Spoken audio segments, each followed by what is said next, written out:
ya Potifa, alikabidhiwa nini? Yote isipokuwa mke. Vile kishangazi ninasema hapa ambao unahitaji tusitoe watu wawili hapa. Hakuna mwingine hapa tutaona. Kwa hiyo hata wewe unalindwa. Kuna mishangazi sio lazima iwe ya kike, hata ya kiume inaitwa mijomba. Nifataki.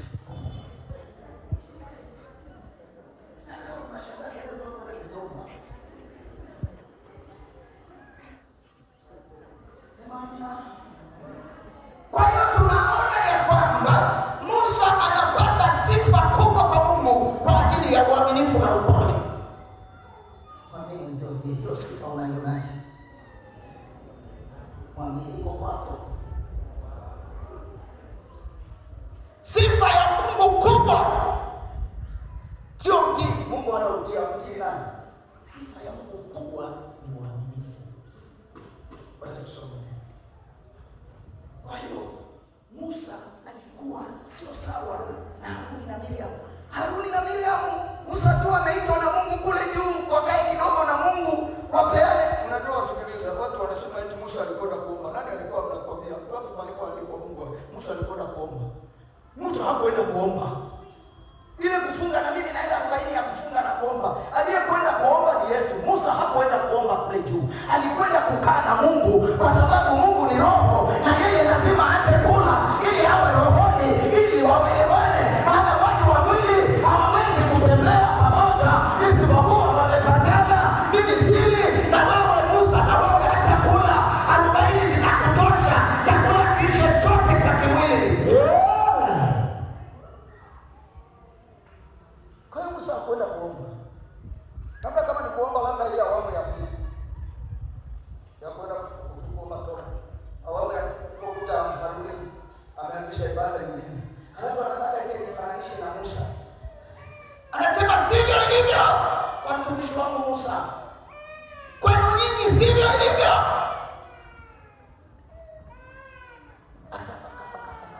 Akawa Musa kuchelewa kidogo tu, ibada inaanza nyingine. Mwambie mwenzio usianzishe ibada nyingine. Usianzishe ibada ndani ya ibada. Usianzishe kanisa ndani ya kanisa. Alafu basi kama ingekuwa ibada ile Musa alikuwa anaendelea nao na Musa na nini na Mungu, basi Musa angesema uende. Lakini ibada yenyewe ilikuwa inaendelea wakati Musa yuko kule mlimani. Yeye ni ibada nyingine tofauti na ibada ile Musa aliyoiacha. Hata kabla hajaenda kule juu alikuwa anamjua Mungu Musa. Ndio maana hata kuzaliwa kwake kulikuwa matamu.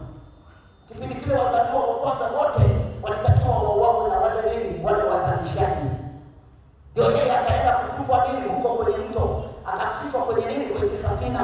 Na Yesu naye akaenda akazaliwa kwenye bonde la ng'ombe.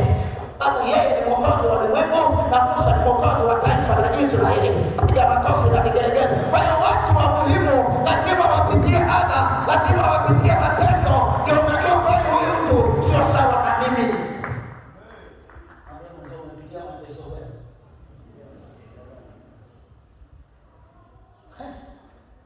Bwana Yesu asifiwe.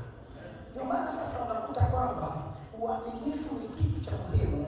Mungu yani unapokuwa ni wakili wa kumwakilisha Mungu, kinachotakiwa ni uaminifu. Soma kitabu cha Wakorintho wa kwanza sura ile ya 4.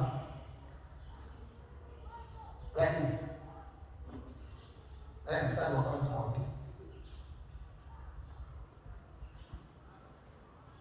Wakorintho wa kwanza sura ya 4 mstari wa kwanza mpaka 2.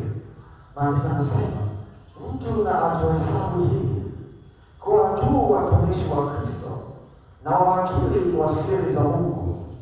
Hapo tena inayohitajiwa katika mawakili ndio mtu aonekane kuwa mwaminifu. Ndipo mtu aonekane kuwa mwaminifu. Wangapi washafika mahakamani? Wangapi washakuwa na kesi mahakamani? Wangapi washasimamiwa na wakili? Wewe ushasimamiwa na wakili? Wewe ni mashaka. Hapo kesi kalikuwa kubwa ni ana mimi kutoka Yesu.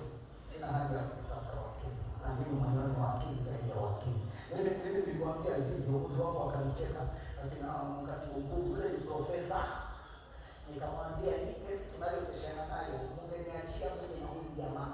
Ni kwa sababu wakili yeye ameajiriwa, muda mwingi atakuwa mahakamani. Sasa wewe badala ya kuwa kwenye shughuli zako, Mungu akubariki. Sio kama nakwambia kwamba ufanye vizuri na kazi vizuri. Kwa sababu wakili anashughulika na kesi zako. Ndio maana unatakiwa umweleze chochote.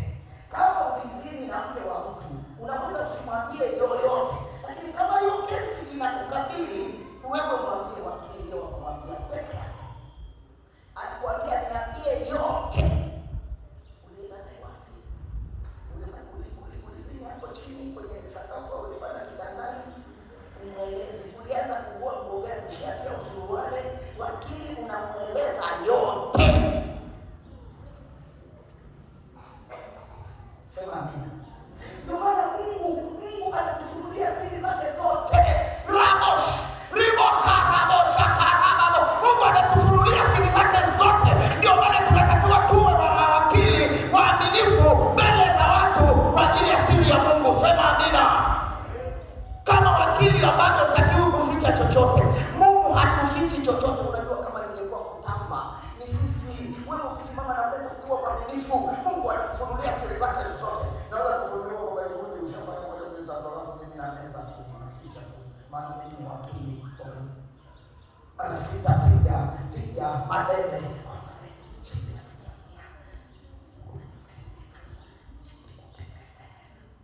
Wewe sio wakili mwaminifu. Wewe sio wakili. Kinachohitajika ndani ya wakili ni uaminifu. Na Musa alikuwa anasimama kuwa wakili wa kumwakilisha Mungu katika taifa la Israeli. Kwa hiyo ni lazima Mungu aone uaminifu ndani ya Musa.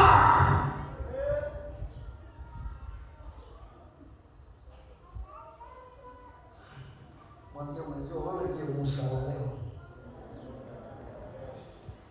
Uaminifu, mimi nakuhakikishia, uaminifu unazaa baraka juu ya maisha yako.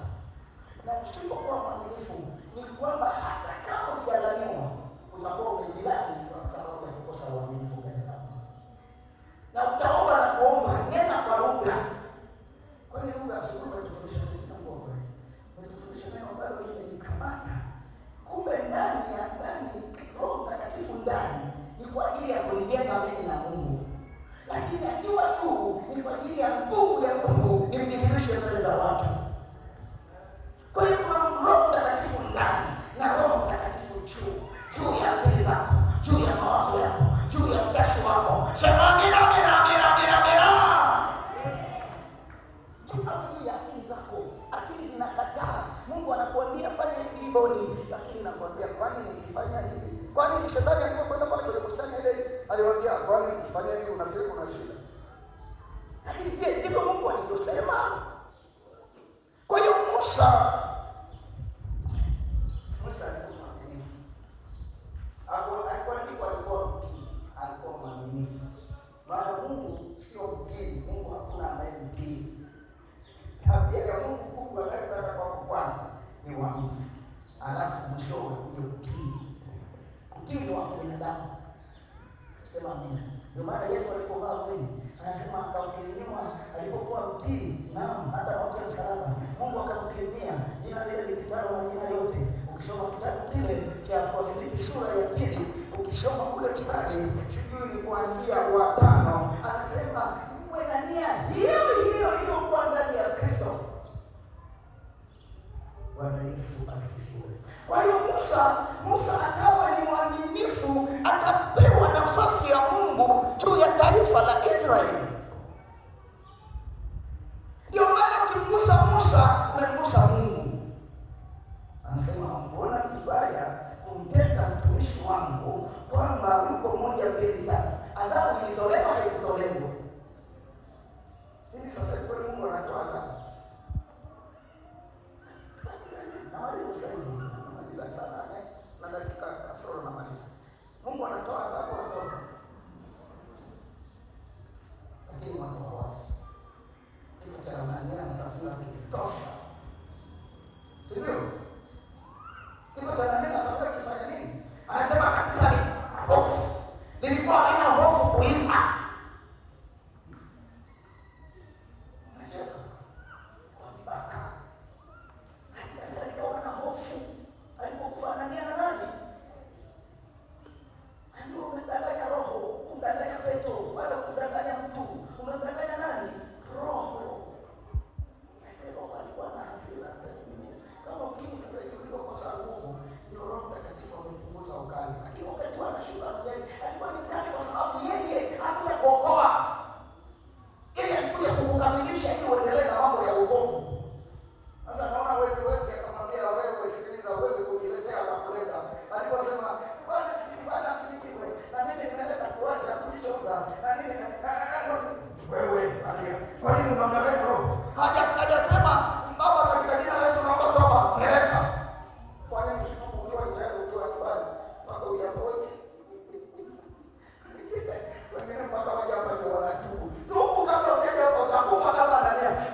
zilizoko kwenye uaminifu.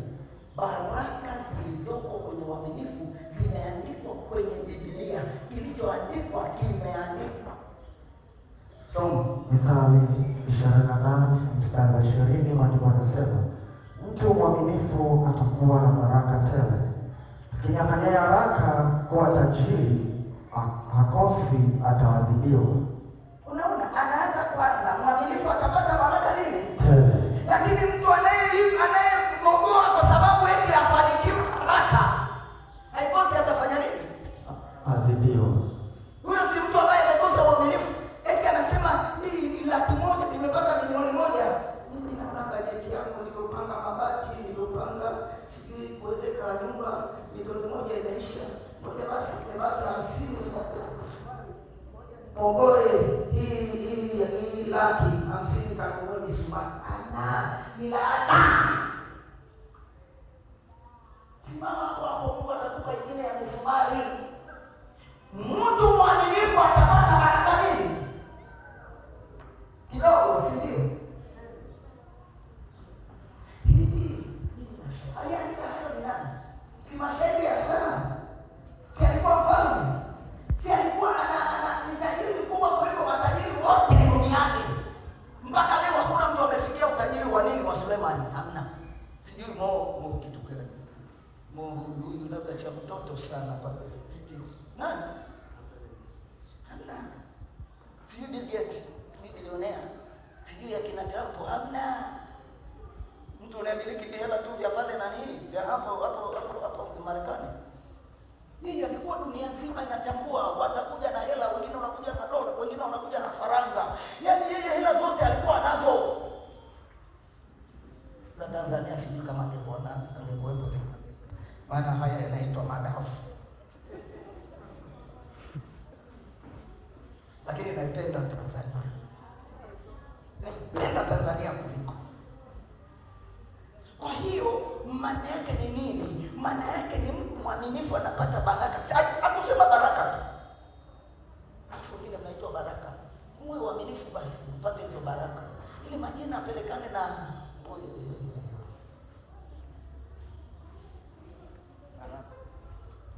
si ndio? Utapata baraka nini?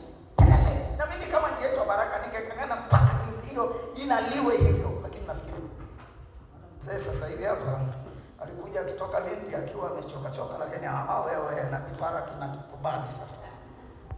Raba zinapigwa nyeupe zinabadilishwa, utafikiri sasa hii madhabahu bwana. Wengine wanasema sio nzuri, watasema ni nzuri. Wewe ukisema Yesu sio mzuri, sisi tunasema Yesu ni mzuri. Hebu sema amina. Pigia Yesu makofi. Ukimkataa Yesu kuna wanaokubali Yesu. Ukikataa madhabahu kuna wengine wanasema sing'oki hapa kamwe. Sing'oki. Sema amina. Wewe kama ni mume unataka utampatia hapa. Huko unapokwenda unahangaika kule. Kama ni mchumba hapa, hivyo ni mshao. Hapa. Eti tunachezea wapi hapa? Na wachumba tutapatia wapi hapa? Pesa tutazipatia wapi hapa?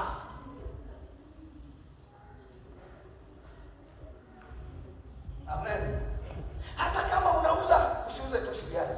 Hata kama unauza mandazi, hata kama unauza matembele, mimi nakwambia utapatia hapa. Hivi utaamini mke wangu aliuza matembele. Mimi niliuza maji zile, unajua zile glasi za kupiga kwenye ndoo za plastiki, unapiga hivi watu wanatokea. Inaitwa bilauri ya chuma. Unapiga hivi. Nimekaa sokoni, nimekaa kwenye njia panda ya watu wa sokoni, napiga. Wakati huo hakuna maji ya kandoro wala hakuja masafi, sijui maji gani. Unachijaza ndoo yako, unachukua manini, mabarafu, unakaa njia panda watu wanapopita, unapiga. Wana kiu kweli, wanaotendoa. Senti 10, senti 20. Alafu hakuna cha ukimwi, hakuna cha magonjwa. Glasi ile akipiga anapiga, akipiga mwingine anapiga. Alafu eti ndio narudi nyumbani na pesa kwa mama, nimeoa. Hapa kwa Yesu hapa kuna baraka. Leo hii na mimi ninafikiri kwamba wanaokaa, mimi na profesa namwambia unachokula anasema na mimi nitakula, maana mimi ni profesa wa mbinguni. Piga makofi na vigelegele kwa yaani kama mlikosokoswa kwenye shule ya kidunia, ng'ang'ana na shule ya Yesu, utatoka. Sema amen. Ng'ang'ana na darasa la Yesu.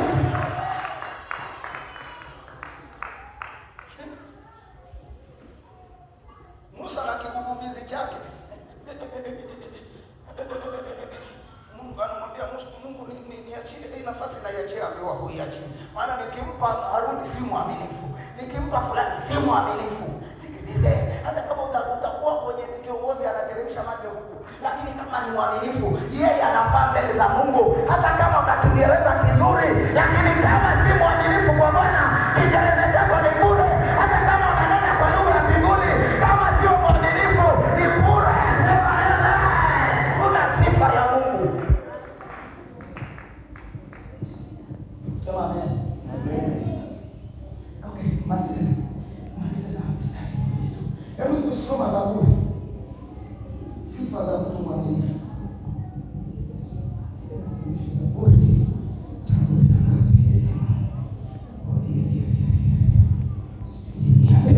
Leo hata diary sijafungua. Mungu kweli ni kiboko. Na kusoma Zaburi ya 31 mstari wa 18. Zaburi ya 37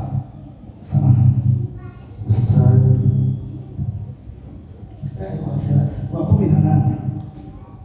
Zaburi 37 mstari wa 18, maandiko yanasema, Bwana anazijua siku za wakamilifu, na urithi wao utakuwa wa milele.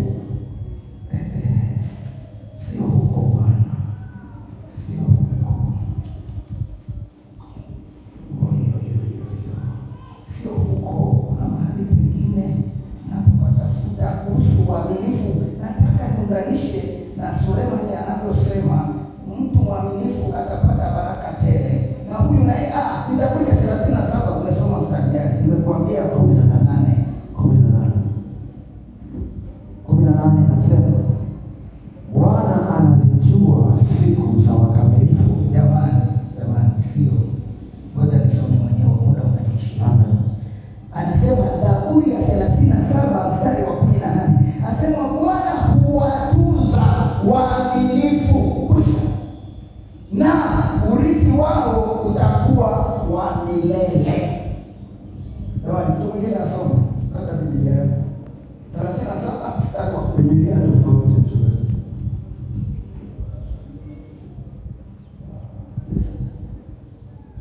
hii imeboreshwa, hii hapo imeboreshwa. Alete ile Biblia inaeleza hivi, maana imeboreshwa. Wamechukua maneno ya Kiingereza ukaboresha huko, ukaboresha zaidi hapo. Anasema hivi, ni mwandishi kule umetofautiana. Nikafikiri Ezekieli na kisomo chake chote anakosaje Daudi kwa kila saa ni anarudia hilo. Anasema Bwana huwatunza waaminifu, na urithi wao utakuwa wa milele. Mstari wa 19, hawataharibika wakati wa ubaya, na siku za njaa watashiba.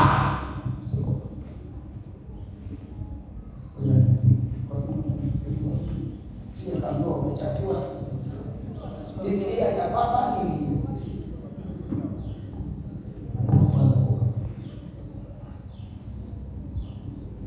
Amen. Yote yako sawa. Hivi ulisema inasemaje? Bwana kufanya nini? Anasema Bwana anazijua siku za wakamilifu, na urithi wao utakuwa wa milele. Hii ndio inasema Bwana kuwatunza. Hii ndio neno zuri, kuwatunza. Hebu nenda mahali, kuwatunza waaminifu. Sema amen. Kwa hiyo uaminifu ni muhimu mno. Wewe kama wakili unayemwakilisha Yesu, hebu kuwa mwaminifu katika maeneo yote. Kinyume cha kutunzwa ni kinyume chake ni kukasirikiwa na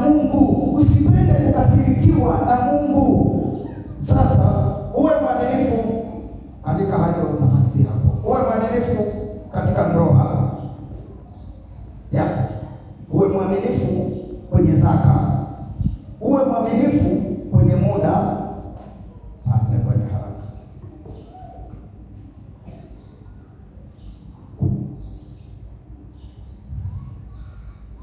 Uwe mwaminifu kwenye ndoa, uwe mwaminifu kwenye zaka, uwe mwaminifu kwenye muda, uwe mwaminifu kazini ulipoajiriwa, uwe mwaminifu kwenye biashara zako. Maana hii ndiyo tabia ya Mungu ambayo Mungu amesema hata badili uaminifu wake kwa uongo. Ukisoma kitabu cha Zaburi ya 54 mstari wa 5, ndipo Daudi anazungumzia hiyo tabia ya Mungu, kwamba Mungu yeye ni mwaminifu. Zaburi ya 54 mstari ule wa 5. Zaburi ya 54 mstari wa 5, maandiko yanasema, atawarudishia adui zangu ubaya wao, uangamize kwa uaminifu wako. Anasema Daudi uangamize kwa uaminifu. Kumbe hata kuangamizwa na Mungu ni Mungu, nimekwambia, kulinda uaminifu wake. Simama kwa